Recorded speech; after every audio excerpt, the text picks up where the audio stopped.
If you feel like your freelancers don't deliver up to your expectations and you have to check their work before you send it to the client, you're actually creating the problem that you would like to avoid. In this video, I'm going to share with you how I was able to increase the quality of the work that my freelancers did for me, and how I was able then to remove myself from the flow and just have the clients directly communicate with the freelancers. My name is Juan Guerra. I'm the founder of ScaleYard, and we help agency owners finally scale and get back their lives by turning their agency into the lifestyle business that they always envisioned it would become. And in this video, I want to share a little bit about the journey that I went through as I was scaling my video agency and I started working with freelancers. One of the things that I realized was that because I was selling the projects, I felt that clients just wanted to work with me. It was my name, my face, my brand. They had trusted me with their money, and I wanted to make sure that whatever they got was of highest quality. Now, what that meant was that whenever I was working with freelancers, I collect their work and I want to check it for quality control.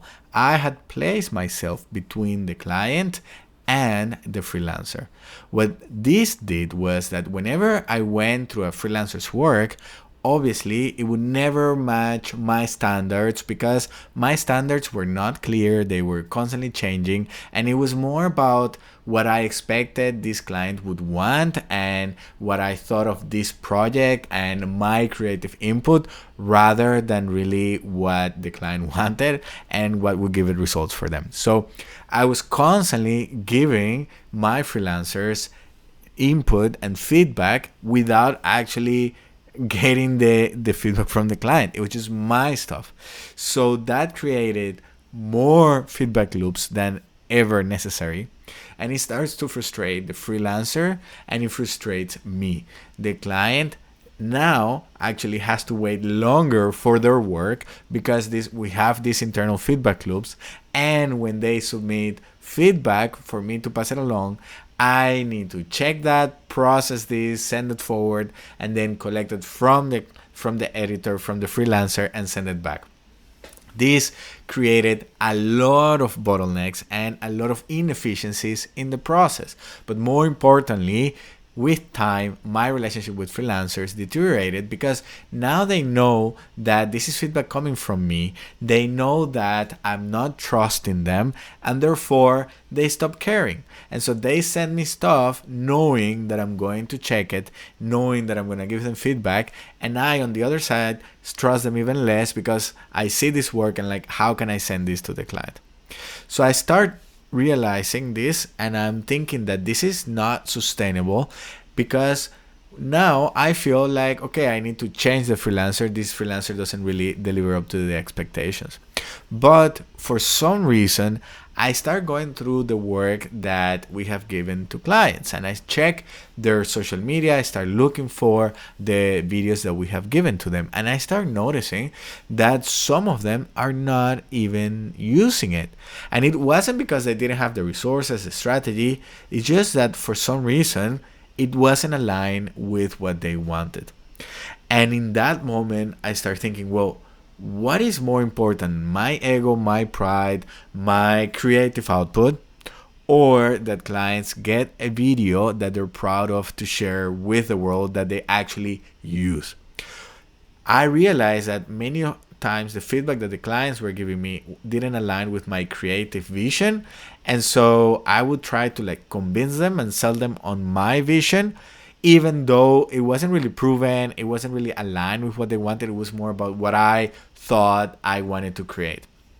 Once I understood that and realized that it's more important that the clients who pay for the project get something that they actually use, I knew it was time for me to move back and just connect the client directly with the freelancer. And so I started doing that, and I started seeing how they're able to collaborate, they're communicating, projects are getting delivered faster, clients are happier that they're able to provide their input directly to the freelancer. The freelancer is able to ask follow-up questions and really get clarity on what it is that the client wants. And from that moment on, I actually also got my life back because I'm able to step away and just see them collaborate with one another and seeing how they're happy, they're fulfilled. Clients are getting better results, better work, faster. Freelancers are more fulfilled because now they are accountable directly to the customers, and somehow now their work, the quality starts to go up because they're showing up and they have accountability. The same way I had accountability when I sold the project directly to clients, now by removing myself and just connecting them directly, the freelancer feels accountability directly to the customer. Now they understand that this is my customer, and so they want to make them happy because then I'm happy and I keep hiring them to fulfill projects. And so once I did that, everything completely changed. I got my life back. My capacity increased because now I'm not overwhelmed. I can focus on other things, and I know that clients are going to be treated correctly, and so I'm selling with confidence. If you're struggling to get your freelancers to deliver, if you feel like you need to micromanage them, it's probably because you don't have a clear system, and every project that you sell is completely different, which makes it really hard to create a system. Just next time that you sell a project, forget about detailed SOPs on the one extreme, or forget about on-the-job training. Simply document the process that you go through as you deliver that project, and now you have a system that you can give to your freelancers for them to follow, and you'll see what comes out of that. You'll see how their work gets easier, they get more clear on what they need to be doing, what happens when, and clients also get better results and a better experience. And more importantly, you start moving away from being a solopreneur freelancer that is doing everything to start leading a team that is able to deliver results without you being involved. If you like content like this, make sure to like and subscribe, and check the description below. If you are somewhere between the 8 to 12K a month and already have some freelancers and you want to take things to the next level, I have a link there for you to better understand your situation and see exactly what you need to do to make that happen. My name is Juan Guerra. I'm the founder of Scalier. Thank you for making it so far, and I hope to see you in the next video. Cheers.